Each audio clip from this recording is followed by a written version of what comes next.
Nếu bạn từng xây một căn nhà cấp 4 hay là một biệt thự phố, chắc hẳn cũng phải đau đầu tính toán xem đào móng sâu bao nhiêu cho chắc, phải không nào? Vậy thì bây giờ hãy tưởng tượng một tòa nhà cao tới 828 mét, nặng nửa triệu tấn như tháp Khalifa, tòa nhà cao nhất thế giới, thì chắc là cái móng của nó phải khủng khiếp đến mức nào? Liệu có phải các kỹ sư phải đào xuyên lòng đất cả trăm mét, hay thậm chí phải tìm đến tận lõi đá cứng của trái đất để cắm cái tòa nhà này xuống? Sự thật thì phần móng của tòa nhà này rất nông, mà nói chuẩn phải là nông so với chiều cao của nó. Tại sao lại như vậy? Có bí mật công nghệ điên rồ nào phía sau hay không? Để bắt đầu câu chuyện này, hãy đến với một con số có thể khiến bất kỳ ai cũng phải rùng mình, 500.000 tấn. Đó là trọng lượng của tòa tháp Khalifa khi nó trống rỗng, tức là chưa tính đến hàng nghìn con người, hàng tấn nội thất và hàng triệu lít nước luân chuyển bên trong mỗi ngày. Con số nửa triệu tấn này tương đương với khoảng 100.000 con voi trưởng thành cùng đứng lên một mặt phẳng nhỏ hẹp. Và bạn có biết điều gì gây sốc nhất hay không? Toàn bộ khối lượng khổng lồ đó vươn cao đến 828 mét vào tầng mây lại đang được chống đỡ bởi một hệ thống móng chỉ sâu vỏn vẹn có 50 mét. Nhiều người sẽ phải thốt lên rằng chỉ có 50 mét thôi sao? So với chiều cao gần một cây số, phần móng này trông chẳng khác nào một chiếc đế giày mỏng manh cho một gã khổng lồ cao bằng cả một ngọn núi. Thông thường với những công trình cao tầng, người ta phải đóng cọc cho đến khi chạm được vào tầng đá cứng để đảm bảo sự ổn định tuyệt đối. Thế nhưng tại Dubai, các kỹ sư đã phải đối mặt với một thực tế nghiệt ngã. Bên dưới lớp cát mịn màng kia không hề có một tầng đá cứng ổn định nào đủ gần để chạm tới. Họ đang xây dựng trên một cái lâu đài cát đúng nghĩa đen. Vậy bằng cách nào mà một công trình nặng tới nửa triệu tấn không bị lún sâu xuống đất hay là không bị những cơn bão cát thổi bay? Thì câu trả lời nằm ở một cuộc cách mạng về tư duy kỹ thuật, mà ở đó con người đã học cách mượn lực từ chính những thứ tưởng chừng như yếu ớt nhất. Trước khi đi sâu vào kỹ thuật, chúng ta cần hiểu tại sao người ta lại chọn một địa điểm khó nhằn như vậy để xây tháp. Tại sao tòa tháp cao nhất thế giới không nằm ở nơi nào khác mà lại nằm ở Dubai, nằm ở các tiểu vương quốc Ả Rập Thống Nhất. Lịch sử của tháp Khalifa không chỉ là câu chuyện về bê tông cốt thép mà là câu chuyện về tầm nhìn chính trị và kinh tế. Vào cuối thế kỷ 20, Dubai đứng trước một ngã rẽ sinh tử. Nguồn dầu mỏ, thứ vàng đen làm nên sự giàu có của họ đang dần cạn kiệt. Tiểu vương Sheikh Mohammed bin Rashid Al Maktoum hiểu rằng nếu không thay đổi, họ sẽ lại trở thành một làng chài nghèo khó giữa sa mạc. Ông quyết định biến nơi này thành một trung tâm du lịch và tài chính toàn cầu.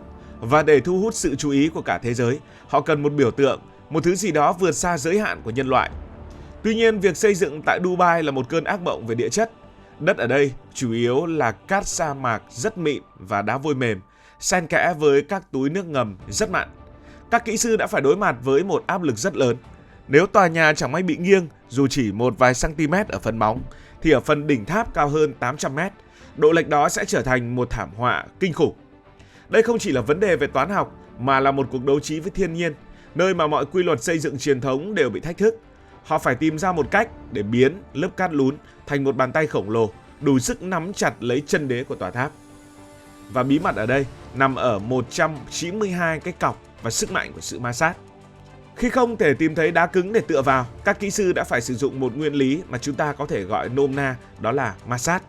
Hãy tưởng tượng bạn cắm một chiếc đũa vào một hũ gạo. Nếu bạn chỉ đặt nhẹ, chiếc đũa sẽ đổ ngay. Nhưng nếu bạn nhấn mạnh và hũ gạo được ép đầy, ép chặt vào nhau, lực ép của các hạt gạo và thân chiếc đũa sẽ giữ nó đứng vững. Hệ thống móng của tháp Khalifa cũng hoạt động theo nguyên tắc y hệt như vậy. Thay vì một vài chiếc cọc khổng lồ, người ta sử dụng tới 192 chiếc cọc nhồi bê tông có đường kính 1,5 m, cắm sâu 50 m xuống lòng đất. Điều thú vị là các cọc này không hề chạm vào bất kỳ tầng đá vững chắc nào ở phía dưới. Chúng đứng vững nhờ hoàn toàn vào lực ma sát giữa bề mặt bê tông xù xì và lớp đất đá xung quanh. Khi tòa tháp đè nặng xuống, nó ép các cọc này sâu hơn và chính lực ép đó lại làm tăng ma sát thân cọc, khiến chúng càng bị kẹt chặt hơn vào lòng đất. Đây là một sự kết hợp hoàn hảo giữa trọng lực và địa chất. Để đổ được những chiếc cọc này, người ta phải dùng đến những loại bùn đặc biệt. Họ khoan những cái lỗ sâu hoắm, bơm bùn vào để giữ cho thành vách không bị sập do áp lực nước ngầm. Sau đó mới từ từ hạ lồng thép và đổ bê tông từ dưới lên trên, đẩy lớp bùn ra ngoài. Quá trình này đòi hỏi sự tỉ mỉ đến cực đoan, bởi một vết nứt nhỏ hay một túi khí nằm lại trong lòng cọc cũng có thể dẫn đến sự sụp đổ của toàn bộ công trình trong tương lai. Chưa hết, ở đây người ta còn phải đương đầu với một kẻ thù, đó là muối. Nước ngầm ở vùng vịnh cực kỳ mặn, nồng độ muối cao hơn nhiều so với nước biển thông thường. Những phân tử muối này có khả năng len lỏi qua các lỗ li ti của bê tông để tấn công cốt thép bên trong. Một khi thép bị rỉ, nó sẽ nở ra, làm nứt vỡ bê tông từ bên trong và khiến toàn bộ hệ thống móng tan rã như một viên đường gặp nước. Để đối phó với vấn đề này, các kỹ sư đã phải triển khai một hệ thống bảo vệ cực kỳ tinh vi. Nói một cách dễ hiểu, họ biến toàn bộ hệ thống móng thành một cục pin khổng lồ. Bằng cách truyền một dòng điện nhỏ liên tục vào cấu trúc thép, họ thay đổi đặc tính hóa học của nó, khiến thép này không bao giờ bị oxy hóa, dù có ngâm trong muối hàng thế kỷ. Bên cạnh đó, loại bê tông được sử dụng cho phần móng cũng là một loại siêu vật liệu với độ thẩm thấu cực thấp, được trộn lẫn với các phụ gia đặc biệt để tạo thành một lớp giáp bất khả xâm phạm. Rõ ràng về mặt văn hóa thì người Ả Rập không chỉ muốn xây một cái gì đó cao nhất, họ muốn nó tồn tại mãi mãi và họ sẵn sàng đổ vào đó những công nghệ đắt đỏ nhất để chiến thắng sự khắc nghiệt của thiên nhiên. Bây giờ hãy nói về cái bệ đỡ khổng lồ nằm ngay trên đỉnh của 192 chiếc cọc kia. Đó là một tấm bê tông, tấm này dài đến 3,7 m. Nếu các cọc là những ngón tay bám vào đất thì tấm này chính là lòng bàn tay.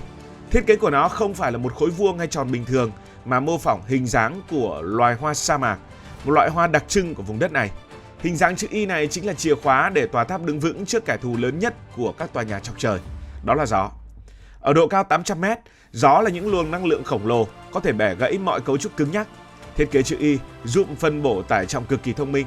Nó tạo ra một lõi trung tâm siêu cứng, trong khi ba cánh chìa ra đóng vai trò như các chân đế vững chãi chống lại sự vặn xoắn.